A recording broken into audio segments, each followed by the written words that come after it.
ओम शांति। अव्यक्त शिक्षाओं का अमृत भंडार।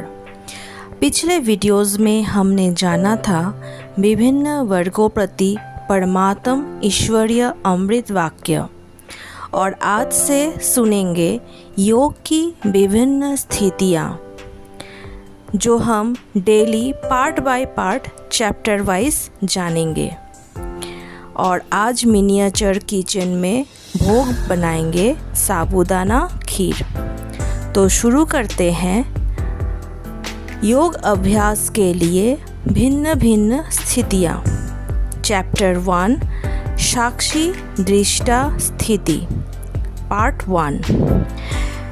साक्षी दृष्टा अर्थात न्यारा होकर हर एक के पाठ को देखना। शरीर से न्यारे होकर कर्मेंद्रियों से कर्म कराते स्वयं को इस ड्रामा के अंदर विशेष पाठधारी समझकर पाठ बजाना, यही साक्षी दृष्टा स्थिति है। मैं साक्षी दृष्टा हूँ, इस स्मृति से ही समर्थी आ जाती है, और जिसके पास समर्थी है उसकी स्वस्थिति को कोई भी परिस्थिति डगमग नहीं कर सकती।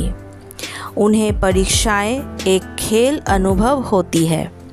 वे किसी भी प्रकार का नया दृश्य व आश्चर्यजनक दृश्य देखते मुरझाते नहीं।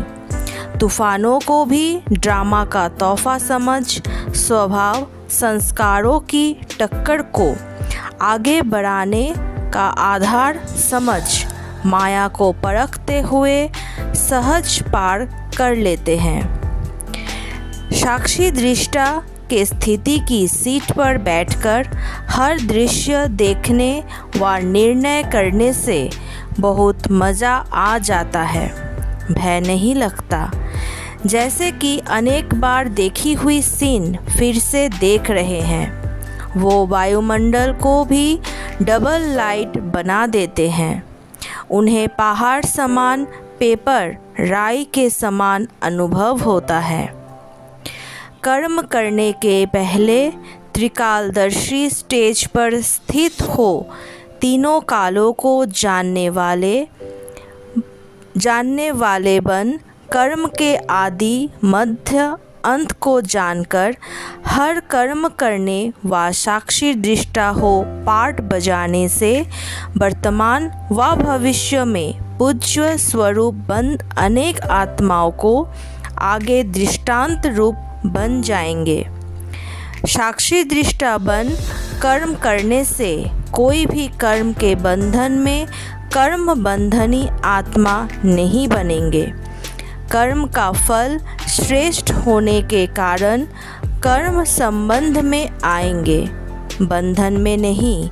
सदा कर्म करते हुए भी न्यारे और बाप के प्यारे अनुभव करेंगे। ऐसी न्यारी और प्यारी आत्माएं अभी भी अनेक आत्माओं के सामने दृष्टांत अर्थात एग्जाम्पल बनते हैं, जिसको देखकर अनेक आत्माएं स्वयं भी कर्म योगी बन जाती। और अब सुनते हैं आज का परमात्म ईश्वरीय महावाक्य। बाबा ने कहा, सर्विसेबल बच्चों का सारा दिन सेवा के ही ख्यालत चलते रहेंगे। सर्विस नहीं करते तो समझा जाता है बुद्धि नहीं चलती, जैसे कि बुद्धू बैठे हैं। पद्मपति तो सर्विस से ही बन सकते हैं, परंतु अगर सर्विस में जरा भी कदम नहीं उठाया तो फिर पद्म कैसे पाएंगे। फिर बाबा ने कहा, मैं तुम रूहानी बच्चों का बाप भी हूँ, टीचर भी हूँ और सतगुरु भी हूँ। सिर्फ यह 3 अक्षर भी याद रखे तो तुम बहुत सर्विस कर सकते हो। बाप से ऊंच पद लेना है तो पुरुषार्थ जरूर करना पड़े। पढ़ाई याद हो तो ज़रूर 84 का चक्र भी याद आएगा। जिनको यह याद रहता वो औरों को भी ज़रूर सुनाएंगे। हर एक को अपनी जांच करनी चाहिए। हम बाबा को याद करते हैं या और तरफ बुद्धि चली जाती है?